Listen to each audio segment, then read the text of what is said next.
Important step, कुछ भी खोलने से पहले सबसे पहले इसकी जो बैटरी है वो डिस्कनेक्ट कर लें, ताकि बाद में कोई अगर शॉर्ट सर्किट वगैरह हो तो उसकी गाड़ी को नुकसान ना हो। तो सबसे पहले इसकी बैटरी मैं डिस्कनेक्ट कर लूँगा टर्मिनल, बाद में इसको हम खोल देंगे। ठीक हो गया जी। जी अस्सलाम वालेकुम, आई होप जी आप तमाम देखने और सुनने वाले बिल्कुल हैरियत से होंगे। जहाँ भी आप देख रहे हैं फेसबुक पर, यूट्यूब पर और टिकटॉक पर, सबको अपने चैनल पेज पर वेलकम करता हूँ। मेरे पास आप गाड़ी देख रहे हैं, ये मर्सिडीज़ है GLC 300। इस गाड़ी में मसला आ रहा है, मैं आपको वो गाड़ी स्टार्ट करता हूँ और फिर चेक करा। देखें, गाड़ी स्टार्ट करने की ज़रूरत नहीं है, SRS माल फंक्शन ये इसमें एरर आ रहा है और साथ में इसकी एक और लाइट भी आ रही है। गाड़ी स्टार्ट करता हूँ ताकि आपको पता चल जाए कि कौन सी लाइटें इसमें आ रही हैं। देखें, एक तो इसमें ये लाइट आ रही है, साथ में एयर बैग की लाइट आ रही है और इधर हमारी एक और लाइट है, वो भी ब्रेक की कभी कभी आ जाती है। ठीक है जी, तो ये इशू जी इस गाड़ी में आ रहा है और गाड़ी को मैंने डायग्नोज किया हुआ है अपने स्कैन टूल पर। जो मर्सिडीज़ का अपना स्कैन टूल है एक्स एंट्री, वो स्पेशल होता है इन गाड़ियों के लिए, लेकिन मैं ये लॉन्च का पैड 5 जो है वो जनरल डायग्नोस्टिक टूल से ही इसको डायग्नोज कर रहा हूँ। और यहाँ पर आपको कुछ एरर चेक कराऊंगा। ECM में भी आप देखेंगे तो ECM में भी हमारा एरर आ रहा है जी, U015187 lost communication with supplement resistance system has a mall function is the missing message. यहाँ पर और भी देखेंगे तो सब में ये सेम ही एरर आ रहा है कि SRS जो है वो कम्युनिकेशन नहीं कर रहा है। यहाँ पर SRS जो है सप्लीमेंट रेजिस्टेंस सिस्टम, इसको मैं ऑन करूँगा तो यहाँ पर आप देखेंगे तो ये इसके साथ कम्युनिकेशन करने की कोशिश कर रहा है, लेकिन ये फेल हो जाती कम्युनिकेशन। देखिए, communication error with the vehicle ECU। अब इसमें हमने चेक करना है कि इसमें वायरिंग की इशू है या फिर इसका इसके जो एयर बैग का ECU है उसमें इशू है। देखें, इसमें एक और सेंसर एरर भी है, U015487 communication with control unit weight sensing system. अब इसमें ये सेंसर उसके ECU जो SRS का ECU है उसके अंदर ही लगा हुआ है। ठीक है, ये एक एरर है 1548/7 और दूसरा एरर जो मैं आपको चेक करा रहा हूँ ये दूसरा एरर है जी, ये वाला। ठीक है, तो ये दोनों एरर हमारे लास्ट कम्युनिकेशन के जो आ रहे हैं, ये एयर बैग कंट्रोल मॉड्यूल के आ रहे हैं, सारे उसी की एरर दे रहे हैं। ये आप देख रहे हैं U015187, तो ये हमारा प्रॉब्लम आ रहा है जी, SRS कम्युनिकेशन नहीं कर रहा। तो सबसे पहले इसकी वायरिंग डायग्राम और उसकी लोकेशन देखते हैं और फिर वो सारी वायरिंग जो है उसको चेक करते हैं और इस फॉल्ट को इंशाल्लाह क्लियर करते हैं और देखते हैं कि इस गाड़ी में क्या इशू आ रहा है। देखें, लाइट इसकी अभी भी है और साथ में एक लाइट और भी गाड़ी चलती है तो एक ब्रेक की लाइट और भी आ जाती है। ठीक है जी, तो चलते हैं जी, इसको डायग्नोज करते हैं फर्स्ट ऑफ ऑल और दिखाते हैं कि इसका लोकेशन किधर है और इसकी वायरिंग में कौन कौन सी सप्लाईज आती हैं। यहाँ पर जी इसकी डायग्राम का सर्किट मेरे सामने आ चुका है। ये सारी डायग्राम है जी इसकी हमारे एयरबैग सिस्टम की। ये मैं कोशिश करूँगा आपको दिखा सकूँ। ये सॉरी, ये किधर टच हो गया, मैं दोबारा इसको ओपन करता हूँ। ये सारी जो है ना वो डायग्राम हमारे एयरबैग सिस्टम की है। ठीक है, इसमें हमने अपने रिलेटेड जो चीज़ें हैं वो सारी चेक करनी है। ठीक है, इसमें हमने जो वायरिंग चेक करनी है वो इसकी पावर सप्लाईज हैं, ग्राउंड है और डाटा लाइन की वायरें हैं, जो कम्युनिकेशन वायरें हैं वो हमने चेक करनी है, जिसमें कैन हाई है कैन लो है। ठीक है जी, और भी जो इसकी दिखते हैं इसमें कौन कौन सी सप्लाईज आ रही हैं वो हमने चेक करनी है। देखें, कैन हाई और कैन लो की इसमें कंप्यूटर डाटा लाइन की वायरें हैं। ठीक है, 23 नंबर और 24 नंबर। और यहाँ पर और भी देखने कि और भी इसमें डाटा वगैरह की और भी कोई कम्युनिकेशन की लाइनें हैं या नहीं है। तो मैं इसकी सारी देखता हूँ और फिर आपको बताता हूँ कि कौन कौन सी वायरें हमने चेक करनी है। और इसमें सबसे पहले जो चीज़ है वो यही है कि हमने अपनी सप्लाईज जो आती हैं वो चेक करनी है। अब सप्लाईज में सबसे पहले आते हैं फ्यूज़ हमारे। तो सबसे पहले इसमें देखता हूँ कि कौन कौन से फ्यूज़ और किधर किधर लगे हुए हैं, तो सबसे पहले वो चेक करते हैं। अगर वो सारे ठीक हुए तो फिर हम इसको खोलेंगे और उसकी लोकेशन देखें जी। Supplement resistance system unit control under the front of center dashboard. तो ये सेंटर डैशबोर्ड के अंदर लगा हुआ है जी। इसको खोलने के लिए हमें कुछ सामान इसका खोलना पड़ता है। मैंने वायरिंग इसकी मार्क की है ताकि आपको दिखा सकूँ। इसमें मैं आपको दिखाता हूँ जी हमने कौन कौन सी चीज़ें चेक करनी है।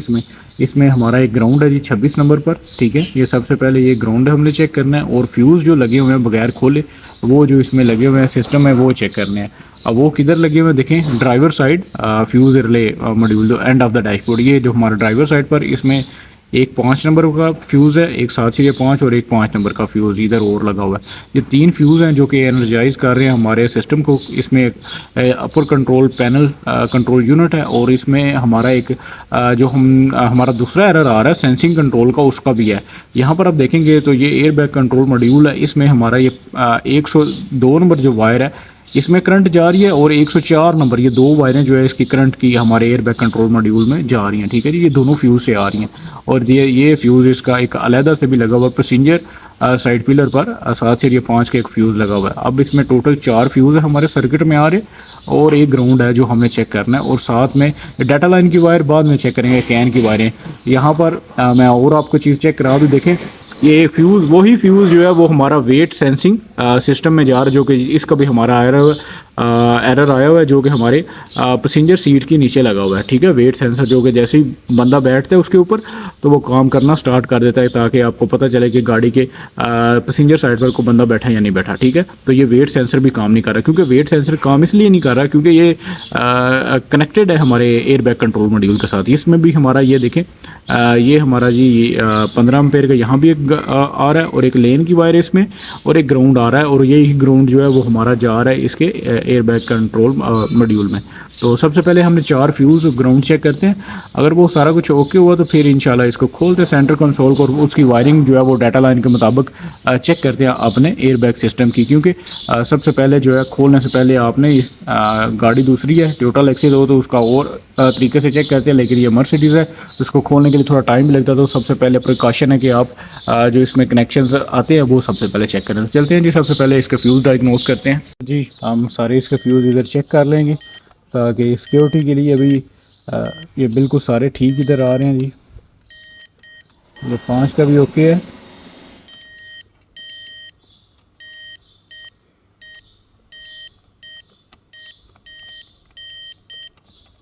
ये सारे फ्यूज़ इधर से बिल्कुल ओके हैं जी। ये भी 40 एम्पेयर का है तो नहीं है, लेकिन वैसे ही ये सेफ्टी के लिए चेक कर रहे हैं, लेकिन फ्यूज़ इधर से सारे बिल्कुल ओके हैं। अब हमने दूसरी साइड पर जाना, पैसेंजर साइड पर। तो यहाँ पर जो है वो पिलर ए कौन सा है, ये पिलर ए है। ठीक है जी, इसमें भी हमारा 15 एम्पेयर का फ्यूज़ है, वो भी हमने चेक करना है जी। तो चलते यहाँ पर भी मैं सारे फ्यूज़ चेक कर लेता हूँ।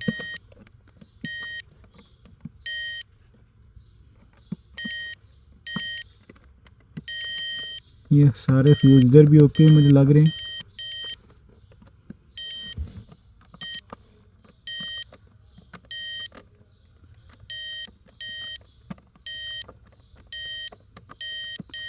ये इधर भी जी सारे फ्यूज़ हमारे ओके हैं। ठीक है, इधर फ्यूज़ में भी कोई इशू नहीं है हमारा आ रहा। अभी हमें जो है वो खोलना पड़ेगा सेंटर कंसोल, क्योंकि उसके अंदर जो है वो हमारा इधर हमारा जी लगा हुआ है इसका एयर बैग का कंट्रोल मॉड्यूल। ठीक है जी, तो इसके लिए हमें ये रिमूव करना पड़ेगा। इंपॉर्टेंट स्टेप, कुछ भी खोलने से पहले सबसे पहले इसकी जो बैटरी है वो डिस्कनेक्ट कर लें, ताकि बाद में कोई अगर शॉर्ट सर्किट वगैरह हो तो उसकी आप गाड़ी को नुकसान ना हो। तो सबसे पहले इसकी बैटरी मैं डिस्कनेक्ट कर लूँगा टर्मिनल, बाद में इसको हम खोल देंगे। ठीक हो गया जी।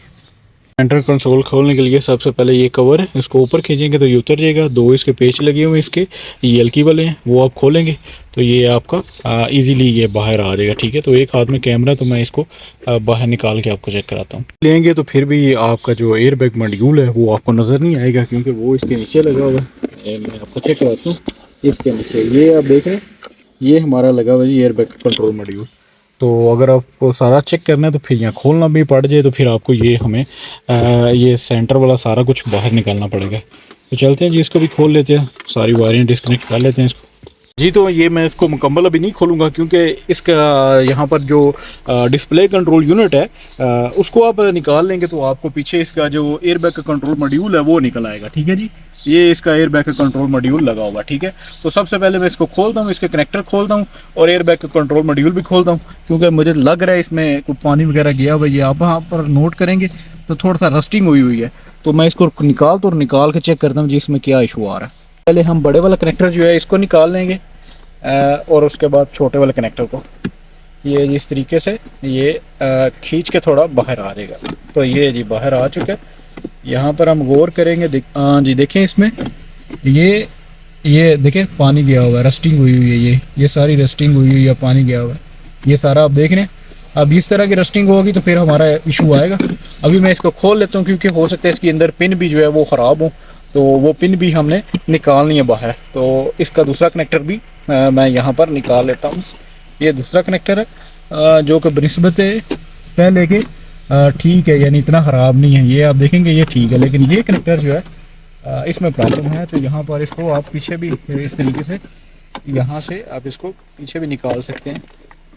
तो ये देखिए यहाँ पर आपको सही वाज़ेह होगा, ये इसमें रस्टिंग हुई है ऊपर और नीचे, यहाँ पर भी और यहाँ पर भी। तो इसको क्लियर करते हैं और इसका एयर बैग का मॉड्यूल भी जो है वो मैं खोलता हूँ। यहाँ पर एयर बैग का मॉड्यूल देखेंगे जो बिल्कुल क्लियर है, बिल्कुल कोई रस्टिंग वगैरह नहीं है और ये इसका मॉड्यूल है, तो इसमें कोई इशू नहीं है। तो हम इसका कनेक्टर जो है वो क्लियर करते हैं, फिर इसको लगा के चेक करते हैं। कनेक्टर निकाल दिए, ये 2 लाग हैं, ये 2 लाग पीछे करेंगे तो इजीली आप इसकी वायरिंग को बाहर निकाल लेंगे। और यहाँ पर आप देखेंगे तो main cause of this problem ये है जी, हमारी असल वजह। यहाँ पर देखें ये क्रूजन और रस्टिंग हुई है, जिस वजह से हमारा ये 2 देखिए, ये 2 जो येलो वायर है ये हमारी कैन की वायर है, कैन कम्युनिकेशन की, ठीक है। और यहाँ पर ये दूसरी वायर हमारी करंट की है, जिस वजह से हमारी बिल्कुल कम्युनिकेशन नहीं हो रही इससे। तो देखते हैं जी, इसको अभी निकाल के पिन अगर तो साफ़ होगी तो ठीक है, तो नहीं तो हमें ये जो डिफेक्टेड पिन है ये हमें सारी रिप्लेस करना पड़ेंगी और उसके बाद हमारी गाड़ी इंशाल्लाह ओके हो जाएगी, ठीक है जी। ये दोनों साइड पर आप देख रहे हैं इसमें प्रॉब्लम है। मसला ये होगा कि इसको सफाई का भी फ़ायदा नहीं है, क्योंकि इसका जो पिन है ना वो ज़्यादा ख़राब हो चुकी है, गल चुकी हैं। अब ये करंट जो है वो लूज़ करेगी, थोड़ी वक्त बाद भी ये फिर प्रॉब्लम करेगी। तो अब अच्छा ये है कि हम इसके जो पिन्ने हैं ये सारी जो ख़राब है, कनेक्टर जो है अगर तो मिल जाए तो सारा फिर इसको रिप्लेस करते हैं।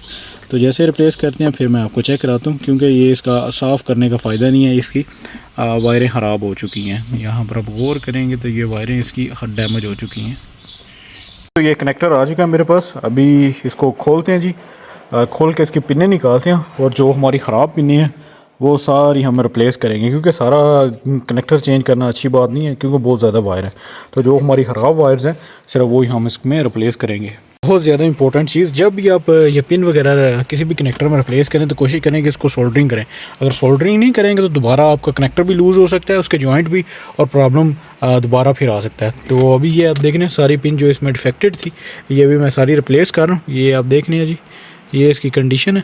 तो सारी रिप्लेस करके फिर आपको चेक कराता हूँ। तो वायरिंग मैंने सारी तब्दील कर दी, इसमें से जो जो हमारी डिफेक्टेड थी। अभी लगाते हैं जी, ये सारी इसकी वायरें जो ख़राब थी, तो अभी इसको लगाते हैं और लगा के फिर आपको मैं चेक करता हूँ कि अभी हमारा जो प्रॉब्लम है वो सॉल्व हुआ या नहीं हुआ। अभी इसका लगा दिया एयर बैग का कंट्रोल मॉड्यूल, जहाँ पर आप देख रहे होंगे ये नीचे लगा हुआ है जी। और यहाँ पर लाइट हमारी चली हुई है और यहाँ पर मैंने इसको डायग्नोज भी करने वाला हूँ आपके सामने, SRS सिस्टम, ठीक है। ये पहले डायग्नोज नहीं हो रहा था, तो अभी इसको डायग्नोज करते हैं और देखते हैं कोई एरर वगैरह तो नहीं है इसमें। तो ये देखें ये फाइनली ये काम कर रहा है।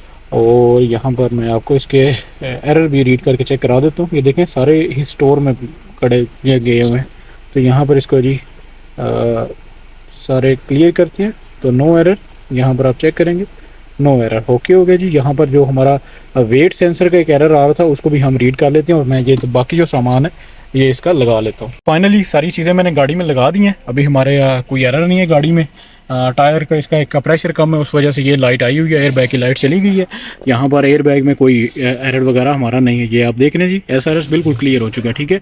तो आई होप जी ये वीडियो आपके लिए काफ़ी हेल्पफुल होगी। इस वीडियो में मैंने मर्सिडीज़ की सारी जो वायरिंग आती है एयर बैग की वो एक्सप्लेन की है और आपको बताया कि किस तरीके से आप इसको डायग्नोज कर सकते हैं। तो मुझे ज़्यादा फर्दर डायग्नोज करने की इसलिए ज़रूरत नहीं पड़ी, क्योंकि हमारा कनेक्टर में प्रॉब्लम आ रहा था, जिस वजह से हमारा इशू आ रहा था। तो आई होप ये आपके लिए हेल्पफुल होगी। अगर वीडियो अच्छी लगी तो प्लीज़ वीडियो को लाजमी लाइक करें, अपना कमेंट लाजमी छोड़ें कहाँ से देख रहे हैं और वीडियो आपको कैसी लगी, ठीक है। और अपने दोस्तों के साथ भी लाजमी शेयर करें। तो मिलते हैं नेक्स्ट वीडियो में, दुआओं में याद रखें। अल्लाह हाफिज़।